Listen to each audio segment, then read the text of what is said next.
Now, here's the next one. Life is worthwhile if you care.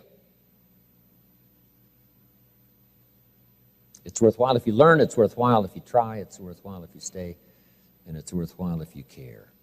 And I wrote this little phrase that I gave in these talks to service clubs. Here's what I said. If you care at all, you'll get some results. If you care enough, you could get incredible results. If you care at all, you'll get some. But if you care enough, you can get unbelievable results. So the key, I'm sure, of people who spend this kind of money and this kind of time searching for ideas for the future, you are the people who would do that.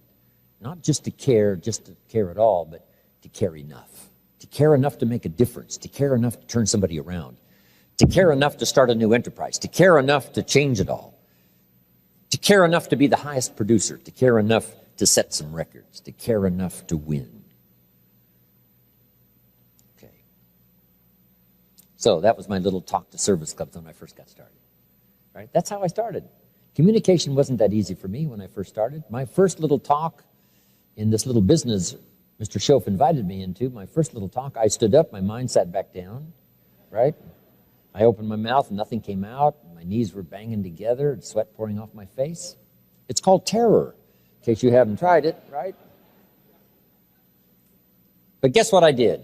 Jot this down now. This is the secret to success. I got up and did it again. Even though I was scared to death, I got up and I did it again. And that second one wasn't too good, but guess what I did? I did it again, and I did it again. And I worked up my courage, and I did it again. I committed to it, and I did it again. And finally, it got to be a little easier. I got a little more acquainted with the art. Incredible. So have something good to say, preparation. Here's some words to help you in preparation. Jot these down. To prepare to have something good to say, keep a keen interest in life and people. Don't let your senses go dull here. Guess what most people are trying to do? Get through the day. Here's what I'm asking this unusual audience to do. Get from the day. Get from the day a clear picture of the drama of human life. Some doing it right, some doing it wrong. Some gathering in, some throwing it away. Some building reputation, some letting it all slide.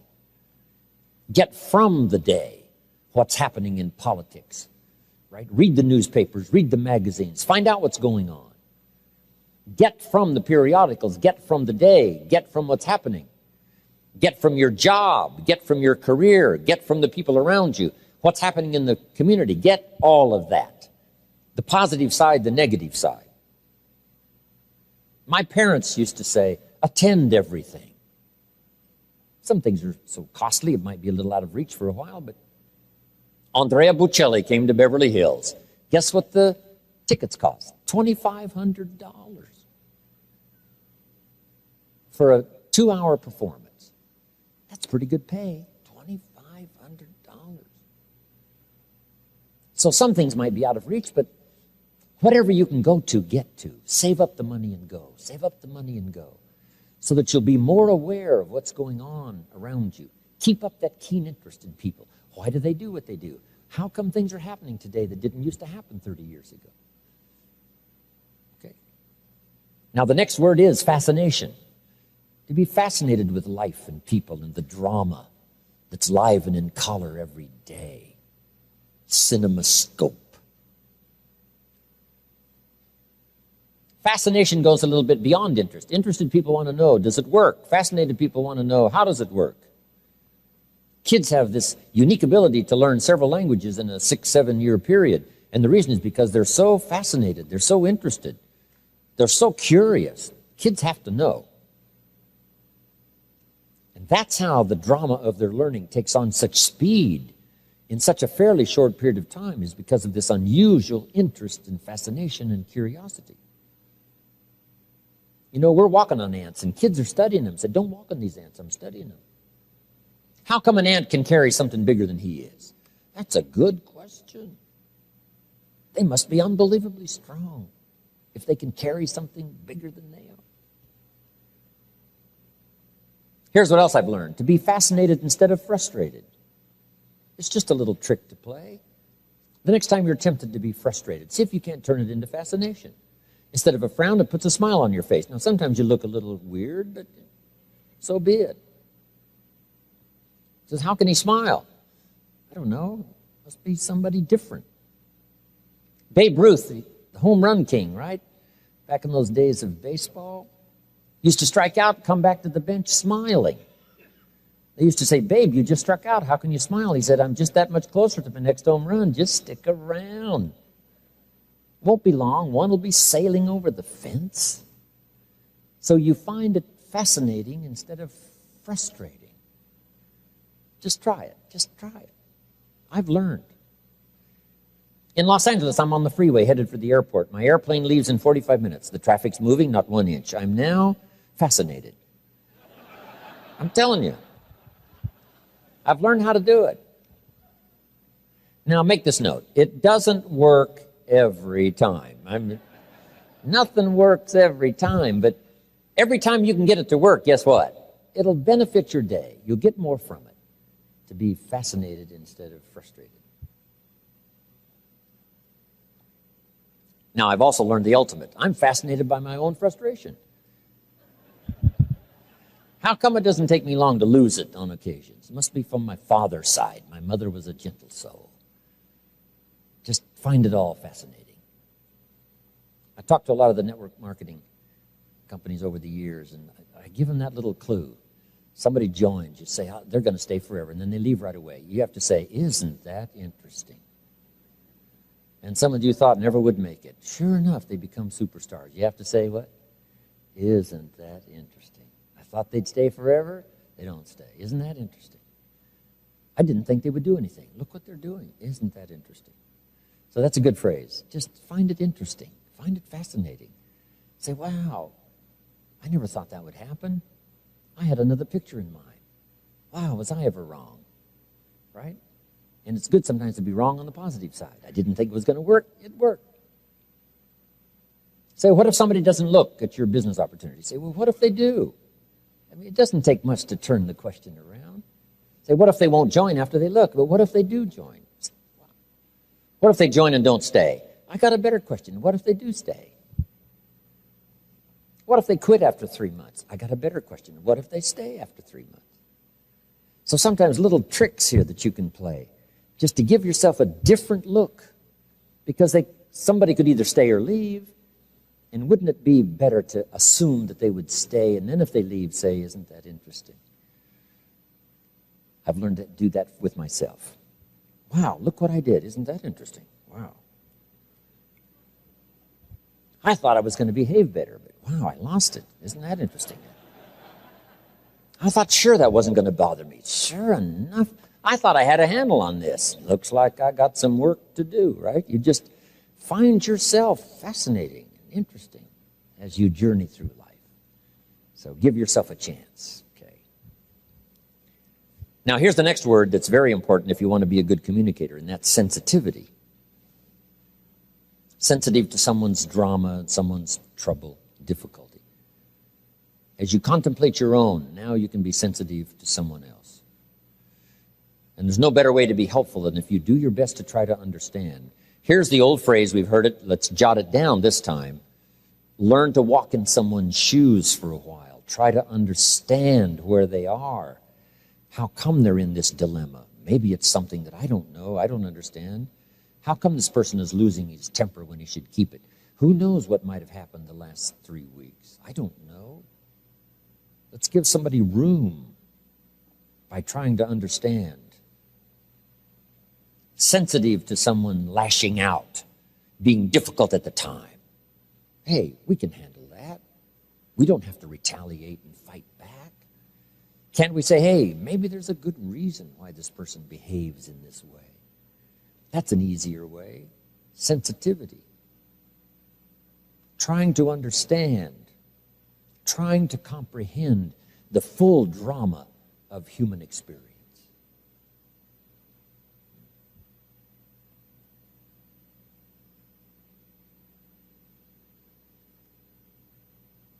Trying to understand the necessity of war. We've been through quite a century, the 20th century, a bloody century. We're all hoping that the 21st century will not have such tragedy as World War II, World War I, Korean War, Vietnam War, and the century before, the Civil War. Surely we've had enough of war. Surely we can settle things by reasoning together rather than resorting to conflict. But being sensitive to someone else's point of view, being sensitive to someone else's, the reason they think like they think, the reason they do what they do. Let's see if we can't get behind the scene and try to figure that out. One of the greatest phrases in all the Bible said, "Blessed are the peacemakers." Guess what a peacemaker is? Someone that we hope is around when the conflict could be resolved. Someone who understands both sides and brings them together. Say, I know you've got some animosity and I know you've got some, but now that you've fought and that's not going to settle it. Couldn't we get together and reason this whole thing out? So in times of conflict, we look for a peacemaker.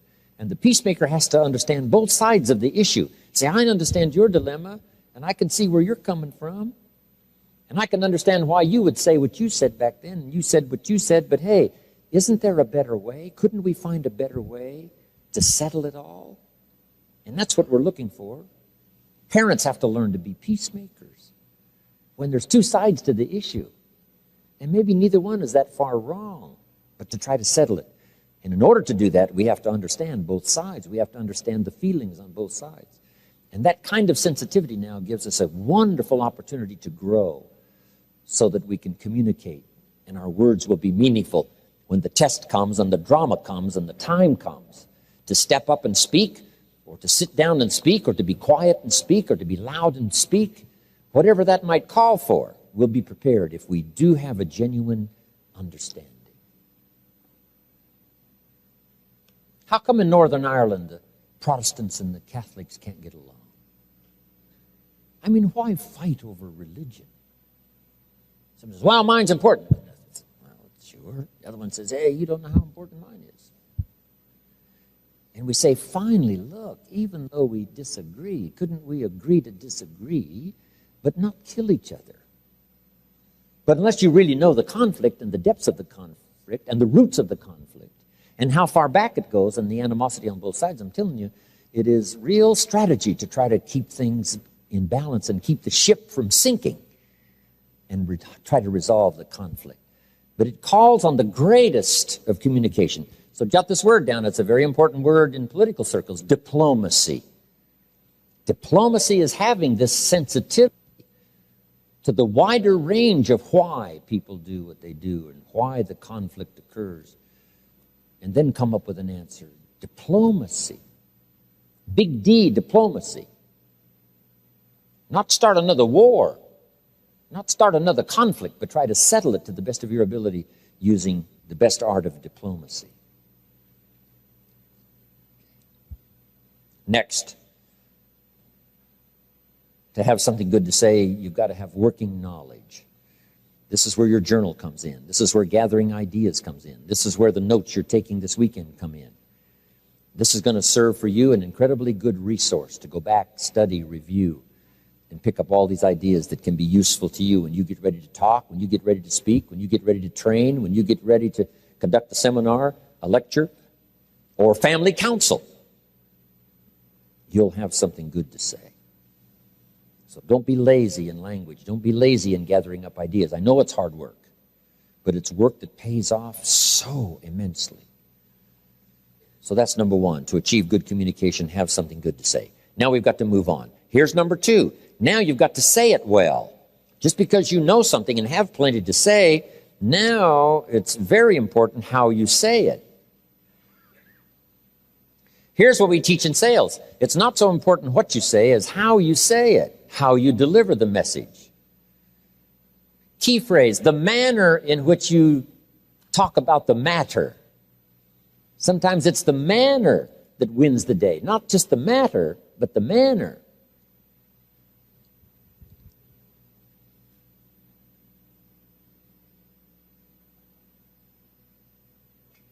What if I invited you to a steak dinner at my house, and you sat down at the plate, had the napkin in your lap, and you were ready?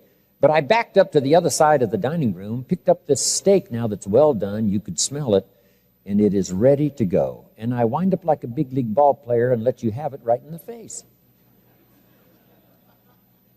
Isn't that one way to present a steak? So key phrase now, steak in the face. It's difficult for someone to say, thank you very much, take the steak off the face, put it in the plate and eat it. I'm telling you, I'd lose my appetite if somebody did that with me. So it's a lot different now, a steak in the face and a steak well presented. Same steak. Somebody's hungry. You got the message. You got the steak. But key phrase underlined, the manner in which you deliver the message. The way, the spirit, the sincerity, all that human stuff that we all possess. If that is present in the delivery, now it becomes palatable. Now it becomes reasonable in presentation. Now, saying it well is many things. Jot these down. Number one, repeating it until you can say it well. Repetition is the mother of learning to do it well. This is my 39th year. I should be pretty good by now. Well, I appreciate that. Thank you. Should be. And I intend to get better. I don't want the day to come when someone says, you should have heard Jim Rohn 10 years ago when he was really terrific. I want someone to say, hey, I heard him 10 years ago, but you should hear him today. Hey, he's taken off some of the sharp edges. He digs a little deeper in his own heart and experiences and delivers it a little softly. Or he used to be a little harsh. I want my growth to be obvious. So, learning to say it well is practicing until you get good at it. Here's some other keys. Sincerity. If you present it with sincerity, it's hard to resist a personal appeal. A key that parents need to learn, making a personal appeal. Don't just say it's this way or the highway. Say, no, make a heartfelt personal appeal. I'm telling you, it's difficult for any of us to turn down a heartfelt, sincere personal appeal. That's difficult to resist. That's difficult to dismiss. Somebody coming on to beat you up and, create cruelty with their language, that's easy to dismiss. Not a personal appeal. Here's a few other things on saying it well. Brevity. Now, the better you get, probably the less words you need to say what you want to say.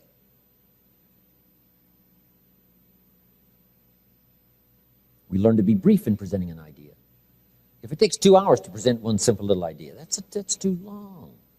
You got to learn to use what we call the economy of words. Say it in a sentence. Say it in a couple of sentences. Say it with a couple of illustrations and move on. Brevity. Jesus was powerful, but he was brief. To put his 12 disciples together, he wandered around the countryside. Every once in a while, he'd say, you, follow me. See, that's short. I mean, that's brief. This is no 1 hour sermon harangue. No. A simple invitation, you, follow me. And I guess his magnetism was so unbelievable. His persona was so unique, and probably his reputation that preceded him was so great, he didn't have to say much.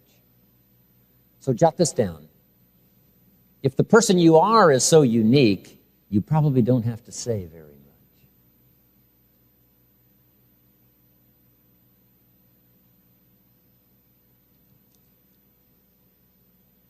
Now, one of the ways to learn to be brief is to talk to kids, because they don't have long to listen. You talk to kids for 30 seconds, and they say, how long is this going to take? I mean, they got games to play. They got places to go. I mean, they can't hang around for an hour and listen to some long discourse. So, brevity. Now, here's a couple of other things. Style. Try to develop your style. But here's one of the ways now to develop your style. Be a student of style. Some people that learn to speak up a little stronger. You say, hey, I need to learn to do that. Speak up a little stronger because I see how effective it is. Not just to be loud, but just to be a little stronger in your presentation. Maybe learn to express with your face, right? Open up your eyes and express a little more on the outside what's on the inside.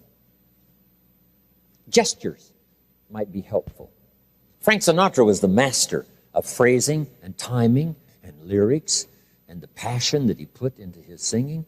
But one of the artful things about Sinatra's presentation was always the gestures, right? His hand gestures as he gestured, which timed with the lyrics. The gestures as part of the lyrics became part of his style. Now, you don't want to just, let the gestures be the major thing everyone sees, but just to emphasize. Right? If you've let your temper fly, wouldn't hurt to bang on the table. It's called exclamation point. Bam! When the time calls for it. Okay? Gestures, a little more of you into it. Now here's the next one. And Zig Ziglar talked a little bit about this, and that's vocabulary. You've got to have a good working vocabulary to be able to speak well. Some friends of mine took a survey among prisoners. They weren't looking for this. They had some rehabilitation program going. But here's what they found out. The more limited the vocabulary, the more tendency to poor behavior.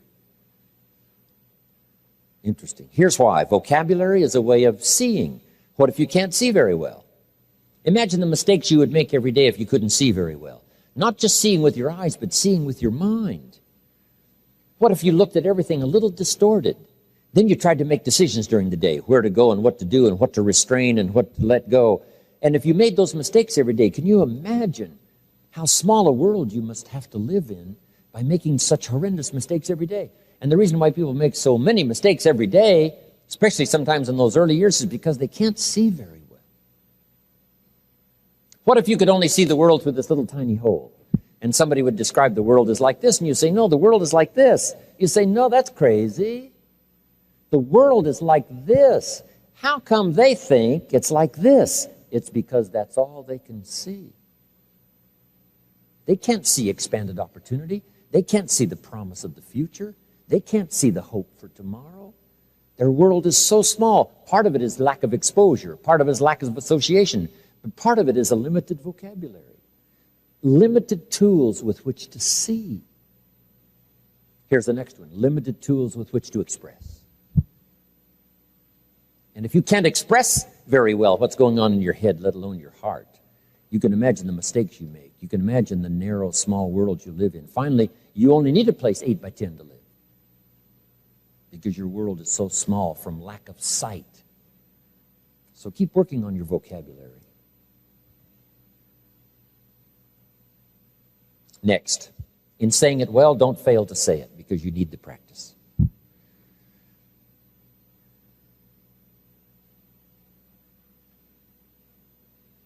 Got a good phrase for you. We've heard the phrase, words are no substitute for action. I got another good phrase for you. Action is no substitute for words.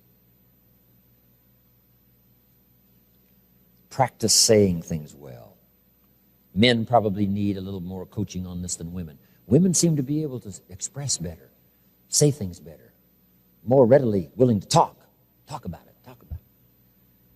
Men need a little more encouragement.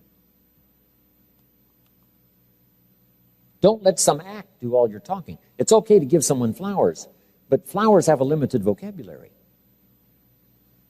About the best flowers can say is, you remembered. That's about it. Flowers don't say, nobody in this world affects me like you do. See, that you have to put in the little card along with the flowers. So did you make the note? Don't let flowers do all the talking. You've got to add the little card. Express something yourself. Long after the flowers are gone, the card will stay with what you've said. When I was married to Judy, she gave me this fabulous watch for my birthday. And the watch was fine, but the words on the back that said, my love for all time, your Judy. See that? Those words were more valuable than the watch. I've still got the watch. And what's valuable to me is not that I've kept the watch. What's valuable to me is that I've kept the words. Wow. So don't fail to say it. Practice.